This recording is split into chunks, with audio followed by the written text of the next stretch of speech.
Crystal wire infinity discs. Today I'm going to take you through a short tutorial on how to make a calendar, just like on the left side.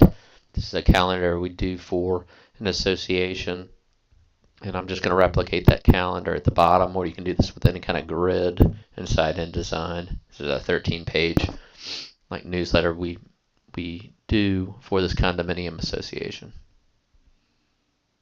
So anyway, you'll want to make your frame over the left-hand side, and I'm just going to replicate again the calendar over on the left-hand side and just replicate it on the right-hand side. So what I'm doing up there at the very, very top, those are sizing cells, I like to call them. So place your cursor and figure out, the top and the width and the height of the left-hand one on 12, on page 12. And then you'll want to click over on the frame I'm clicking over in the frame on the 13th page, and then I'm just going to copy and paste those exact width and height. I think I've got pike is in there. No, I've got inches. I'm sorry.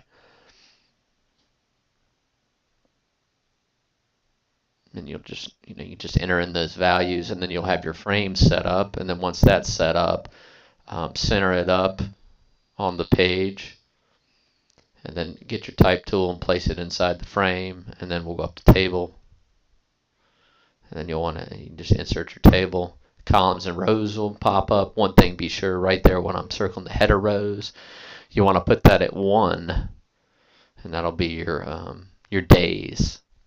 And then you'll change your rows and your columns to the amount you want. Obviously, you're doing a calendar, you'll want to do exactly how I'm doing it here.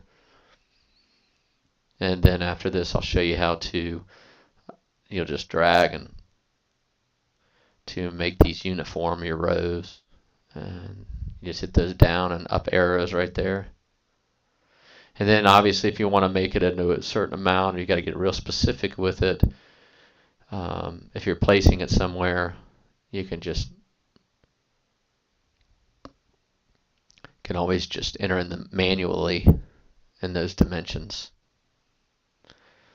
Just like all the other Adobe software products, it's always, if you really got to get specific, you can enter just the manual.